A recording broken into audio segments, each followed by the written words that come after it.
여론조사를 통해서 민심이 어떻게 흐르고 있는지 한번 짚어보겠습니다. 이번 주 한국갤럽 여론조사에서 주목할 점, 지금 화면을 보시면요. 대통령감이 없다거나 모르겠다, 또 유보한 응답자 2주 전에는 38%였는데 이번 주 26%로 떨어진 겁니다. 부동층이 줄어든 이유, 한독수 대행 이름이 올라간 것이 변수가 됐다, 이런 사실 지적도 나오고 있는데, 저 여론조사, 한국갤럽의 여론조사를 우리 김기웅 대변인께서는 어떻게 분석을 하십니까? 아무래도 이제 탄핵 정국에서 네. 조기 대선 국면으로 넘어왔다. 그렇기 때문에 양당이 지금 조기 전당대회 그 경선 국면으로 들어오지 않았습니까? 예. 그러면 국민의힘 지지자들과 그다음에 또 민주당 지지자들 입장에서는 조금 사람들의 누굴 뽑을 것인가에 대한 어느 정도의 마음이 정해졌다고 봅니다. 근데 선거는 제가 볼 때 이번 선거 또한 51대 49의 싸움이라고 본다면 중도층의 마음이거든요. 근데 그렇지.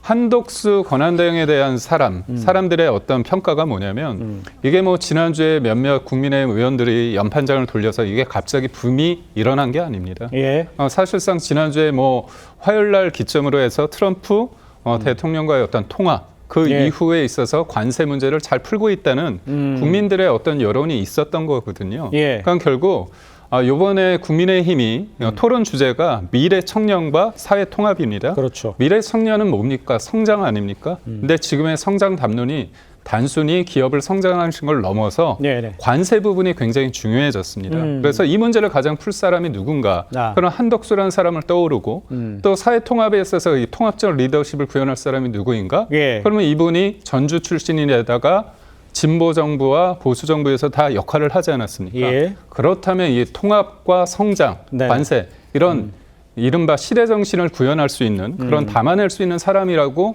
국민들이 누가 얘기하지 않아도 은연중에 알았기 때문에 이런 중도층에 있는 분들이 예. 한독수라는 사람에 대해서 관심을 갖게 되는 거 아니냐 이런 생각을 해봅니다. 일단 본인이 출마한다는 의사를 내뱉지도 않고 있는 상황에서 저 그래픽을 한번 좀 다시 한번 보여주시죠. 지금 무응답층이 줄어드는 그래픽을 한번 보여주시죠. 예. 무응답층이 줄어드는 상황인데 그것이 한독수 대행 쪽으로 저 시즌은 아닌데요. 예, 전체 막대 그래프 나온 거예요. 그걸 보여주셔야 될 것 같아요. 예, 저 오른쪽 끝에 보이는 무응답층이 줄어든 것이 결론적으로 한덕수 대행의 지금 상승, 절로 이어진 것이 아니냐, 이렇게 분석들을 좀 하고 있는데, 저희가 요 상황에서 이번에 다룰 주제 한독수 대행, 그러면 앞으로는 가능성이 있는 건지 저희가 그 주제를 맞춰서 한번 확인해 보도록 하겠습니다. 자, 한독수 권한대행, 과연 한독수 권한대행이 만약에 별을 따게 되는 그 조건이 있다면 세 가지는 무엇인지를 한번 좀 살펴보도록 하겠습니다. 자, 먼저 지금 이 상황에서 출마할 의사도 없지만 그러면 한독수 대행이 혹시 대통령으로 갈 수 있는 방향, 그렇다면 뭐가 선결돼야 된다고 보십니까? 저는 일단 미국과의 관계가 상당히 중요해질 것 같아요. 네네. 물론 이제 뭐 무역 질서가 재편되고 있는 상황이라서 네네. 저희가 100년 만에 상당히 중요한 시기를 맞고 있는 거거든요. 예. 여기서 이게 뭐 정쟁의 대상이 될 수 없는 겁니다, 여기서는. 그런데 어쨌든 미국 입장에서 보면 민주당이 이제 중국과의 관계를 지금은 이제 여러 공약을 내놓고 계시지만 예. 어쨌든 그 안의 행적을 보면 좀 불안함이 있어요. 그렇기 때문에 미국에서는 다음 어느 정부가 본인들의 파트너가 되는 것이 유리하다, 또는 또 바람직하다, 이런 이제 시각이 있을 거고, 그럼 미국의 시각에 대응하는 우리 국민적인 태도가 어떻느냐에 따라서 한독수 대행에 대한 국민적 지지도가 올라갈지 말지가 일단 기본적으로 결정된다고 예. 봅니다. 왜냐하면 통상 전문가고 말씀하신 대로 시대 정신이 거기에 있기 때문에 이제 두 번째는 국민의힘 후보가 누가 되느냐도 또 관련이 있어요. 왜냐하면 한덕수 권한대행에 나오게 되면 이제는 이제 무소속으로 나와서 예. 뭐 어떤 형태로 가야 되는데 네. 국민의힘의 후보가 누가 되느냐에 따라서는 단일화의 걸림돌이 되거나 네. 원활하거나 여러 가지 변수가 있을 수 있거든요. 네네. 그렇기 때문에 그런 부분이 하나 있는 것이고 이제 마지막으로 사실 이제 저희 경선룰을 떠나서 예. 한독수 권한대행의 마음인 것이죠.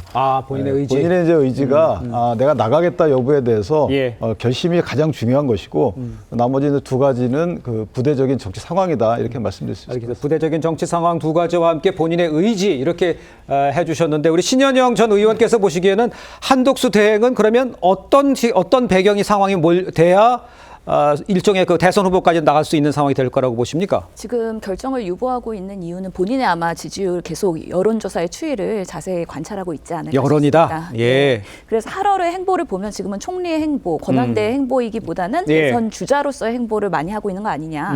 호남도 가고 영남도 가고 여러 가지 현장 방문을 하면서 예. 내가 이렇게 현장형 실력 있는 뭔가 권한 대행이다. 이런 메시지를 간접적으로 국민들한테 전달을 하고 있는데 네. 국민들은 어느 정도의 인내심에 한계가 있기 때문에 만약에 지금 심판자가 정말 운동장에 뛰려고 하면 빠르게 결정하지 않으면 결국에는 간덕수 되는 거 아니냐 이런 비판들도 상당히 있을 수 있고요. 네. 지금 여러 여론조사에서도 뭐 다양하게 네. 출마하는 게 부적절하다는 의견도 상당히 있습니다. 그렇기 때문에 이런 부분도 고려를 할 거라고 생각이 듭니다. 네네. 결국에는 지금 트럼프가 관세 유예를 90일 하지 않았습니까? 예. 그렇기 때문에 지금 대선 기간 동안에 과연 미국과의 관세 협상에서 성과를 낼 수 있을까에 대해서도 잘 모르는 미국의 상황이다. 그러면 한덕수 총리가 지금으로서는 공직자 생활만 해봤었는데 정치인으로서 출마를 선언함과 동시에 상당히 많은 검증과 언론의 관심을 받게 될 때 그것을 견딜 수 있을 것인가?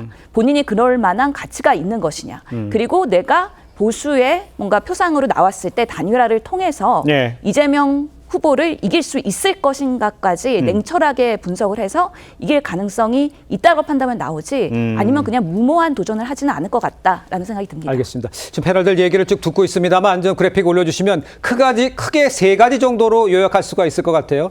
과연 대미 협상 통상, 이 경제 불안 해소, 본인이 전문가잖아요. 여기서 어떤 성과를 내느냐 이게 이제 중요한 문제고, 그 다음에 지지율, 지금 지지율보다는 한참 더 올라가서 높은 지지율을 유지하고 있는 모습이 보여져야 할 것이고, 세 번째, 국민의힘 후보들이 과연 지금 당내 경선에 들어와 있지 않은 상태에서 과연 빅텐트 얘기는 나오고 있습니다만 국민의 후보들을 뽑힌 사람이 과연 이 상황을 어떻게 해석해서 받아들일까, 이런 것들까지 좀 쭉 얘기해 주셨는데 우리 김기용 대변인께서는 어떤 생각이세요? 저는 표를 다시 한번 보여주시면 예, 다시 제가 한번 볼 때 3번, 세 번째 내용은 제가 볼 때 상수가 되지 않습니다. 그 뜻은 무슨 뜻인가요? 여기에서 보면 후보들의 동의, 제가 볼 때는 다 동의할 수밖에 없습니다. 왜냐하면 예. 만약에 제가 1등을 하고 있어요. 예. 근데 지금 가능성을 지금 닫는다고 했을 때 사람들 입장에선 그렇습니다. 예. 너 아니면 안 된다는 그 오만이 도대체 뭐니? 이렇게 질문을 했을 때 네네. 내가 지금 실질적으로 이재명 대표와의 어떤 경선 1대1 구도 싸움에서 압도적으로 이기거나 아니면 근사치에서 경쟁을 하는 후보가 있으면 네네. 그게 납득이 될 거예요. 근데 그렇지 않는다면 이번 경선에서 끝나서 더 큰 싸움을 통해 가지고 경쟁을 통해서 당신이 크든 아니면 그 사람 한덕수가 크든 그런 과정 속에서 예. 우리는 이재명을 이겨야 된다는 그런 절박감이 있습니다. 예를 들어서 21년 3월 달에 오세훈 시장이 서울시장 재보궐 선거에서 400개가 넘는 행정동 가운데서 5개 동 제외하고 압도적으로 박영선 전 의원을 이겼는데요. 예. 처음에 오세훈 시장이 나왔을 때 우리 당 후보는 나경원 후보였습니다. 근데 나경원 후보가 이길 거라고 많은 사람이 예측했어요. 예. 그리고 경선을 이기고 나서 또 다른 후보, 당 외에 바깥에 있던 안철수 후보의 경쟁에서 이겼습니다. 그러면서 경선을 통하고 또 단일화를 통해서 끝내 본선에서 이겼거든요. 예. 그런 어떤 승리의 공식과 기억이 있습니다. 그런 과정 속에서 우리의 경선이 압도적으로 아니면 이재명 후보의 어떤 대결 속에서 이길 수 있다는 가능성을 보여준다면 예. 당연히 한덕수 권한대행의 어떤 존재감은 적어지겠죠. 하지만 지금의 상황은 현실적으로 봤을 때 저희가 부족하다면 예. 지금 이거를 차단하겠다? 그런 후보를 우리가 1등 후보로 만들어줄 가능성은 저는 없다. 그렇기 때문에 빅텐트라는 어떤 이름 하에서 한덕수 권한대행이 제외돼야 된다. 그런 논리는 아마 국민의힘 지지자들이나 당원 입장에서는 받아들이기 힘들 거라고. 알겠습니다. 그러니까 정리를 하면 지금 말씀하시는 거는 그 후보들이 동의한다는 건 전제가 네. 한덕수 후보가 어느 정도의 경쟁력, 지금 정도는 뭐 상승세라고 할 수도 있겠지만 합치지 않을 수밖에, 이재명을 이길 수 있는 사람은 한덕수라는 그런 모양새가 갖춰진다면 국민의힘에서 얼마든지 동의할 수 있다, 이렇게 이해를 하면 되겠습니다. 그러니까 이게 국민의힘 당원들 입장에서는 예. 예를 들어서 홍준표다, 김문수다, 뭐 나경원이다, 한동훈이다 이렇게 딱 한 사람만을 고집할 이유가 전혀 없다는 거죠. 지금은. 그렇습니다. 예, 예. 그렇기 때문에 이기는 후보가 우리 후보다 이런 게 굉장히 강하기 때문에요. 예. 그렇다면 경선을 통해서 한덕수 권한대행의 단일화를 통해서 이기면 우리 국민의힘 후보가 더 큰 후보가 되는 거고요. 네네. 만약에 한덕수 권한대행의 경쟁에서 한덕수 권한대행이 이기면 예. 한덕수 권한대행은 국민의힘 후보를 이긴 예. 국민의 후보가 된다고 저는 알겠습니다. 그러기 위해서는 여론조사에서 좀 더 높은 수치들이 계속 나오는 네. 그런 모양새를 좀 만들어야 될 것 같은데 일단 한독수 대행은요 대선과는 선을 긋고요 외교 통상 행보에 집중하는 모습을 보여주고 있습니다. 함께 들어보시죠. 지금 세계는 트럼프 미국 대통령의 취임과 함께 경제 질서 재편에 직면하고 있습니다. 우리나라의 국익을 확보하는데 저의 모든 지혜와 역량을 The president also spoke to the acting president of South Korea this morning. 이제 미국 정부와 본격적인 협상의 시간에 돌입했습니다. 그간의 통상 경험을 바탕으로 관련 네트워크 등을 10분 활용하여 저에게 부여된 마지막 소명을 다하겠습니다. 자, 한덕수 대행은 오늘 4.19 기념사에서는 대통령 권한대행으로서 국민 통합을 강조를 했습니다. 이것도 마저 함께 들어보시죠. 우리 앞에는 여전히 수많은 도전과 난제가 놓여 있습니다. 대외적으로는 전 세계의 지정학적 리스크가 확대되고 글로벌 경제 질서 또한 재편되고 있습니다. 국내적으로는 사회적 갈등과 국론 분열이 심화되고 있습니다. 그러나 우리 국민이 하나가 된다면 이 모든 어려움을 극복할 수 있습니다. 통합이 곧 상생입니다. 통합 이야기도 하고 지금 통상에서의 어느 정도 성과가 난다. 그러니까 결정적으로 중요한 건 글쎄 이제 빅텐트 얘기도 쭉 했습니다만 여론조사에서 수치가 조금 더 나와야 되는 모양새는 좀 있어야 된다는 지적인 것 같은데요. 어떻게 보십니까? 그렇죠. 그거는 이제 글쎄 언제까지 그 여론조사를 계속 한덕수 권한대행을 넣고 하지는 않을 거예요. 그렇겠죠. 국민의힘 후보가 예. 결정이 된다면 예.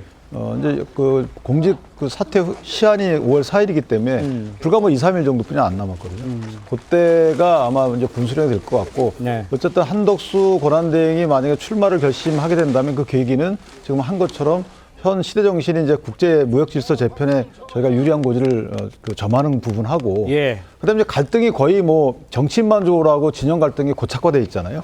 이 부분은 국민한테 전혀 도움이 안 됩니다.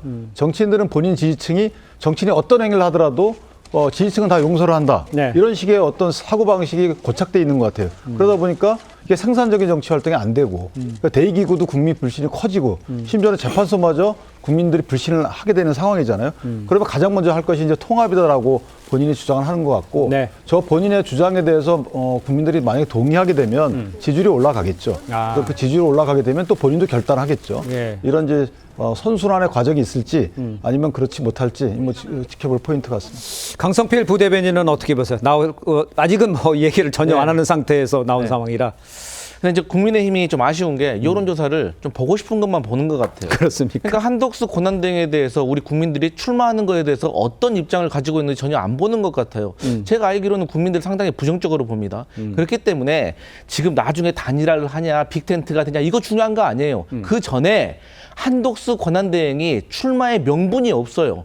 국민의힘, 민주당에게 뭐라고 했습니까? 우리가 한덕수 권한대행 탄핵하려고 하니까 뭐라고 했어요? 무정부 상태 만들 거냐? 그렇게 하셨잖아요. 그런데 한덕수 권한대행 사퇴하고 나와라? 네. 그럼 무정부 상태 만들겠다는 거 아닙니까? 이거 국민들이 동의하시겠어요? 그리고 지금의 구도는 내란 종식이냐? 아니면 민주당에 대한 거부감이냐 뭐 이런 구도. 네. 그리고 나중에 단일화도 사실 아까 우리 김기영 대변인께서는 서울시장 사례를 말씀하셨는데 그때는 서울시장 후보로 된 단일화 후보가 국민의힘 소속이었으니까 다른 사람들이 따라왔던 거예요. 그런데 이번에 만약 국민의힘에서 저렇게 MBTI까지 말하면서 경선을 거쳐가지고 후보가 됐는데 예. 한독수 그 권한대행에게 후보자를 넘겨준다? 그분들 열심히 하겠습니까? 그래서 저는 일단은 뭐 그런 거 다 생각하기 전에 한덕수 권한대행이 출마하기까지는 예. 명분이 중요하다. 그것을 국민들이 납득해야 된다. 그런 숙제가 있다고 말씀드리겠습니다. 예. 맞습니다. 국민들이 보시겠죠. 그 말이 맞다고 보고 저는 민주당이 한덕수 권한대행 관련해서 탄핵을 시키고 나서 기각이 됐을 때 어떤 미안함과 반성이 전혀 없지 않습니까? 그리고 한덕수 권한대행이 만약에 국민들이 필요로 해서 만약에 자리를 내려와서 대선에 나온다고 했을 때 민주당이 역설적으로 키워놓은 사람이 있습니다. 예. 누굽니까? 최상목 대행이 아닙니까? 최상목 대행이 한덕수 대행보다 더 오랫동안 했습니다. 예. 그런 면에서 민주당이 그것까지 걱정할 필요는 없다고 보고 탄핵 국면에서 민주당이 이제까지 그 탄핵을 남발하면서 그리고 예. 급기야 마은혁 재판관을 어떤 지명을 촉구하기 위해서 그렇게까지 얘기했습니다. 네. 국무회의를 무력화시키겠다는 얘기까지 했어요. 그런 측면에서 봤을 때 뭔가 안정감을 줄 수 있는 그런 것들에 민주당이 어떤 역할을 했는지에 대해서는 국민들의 평가가 있을 거라고 봅니다. 알겠습니다.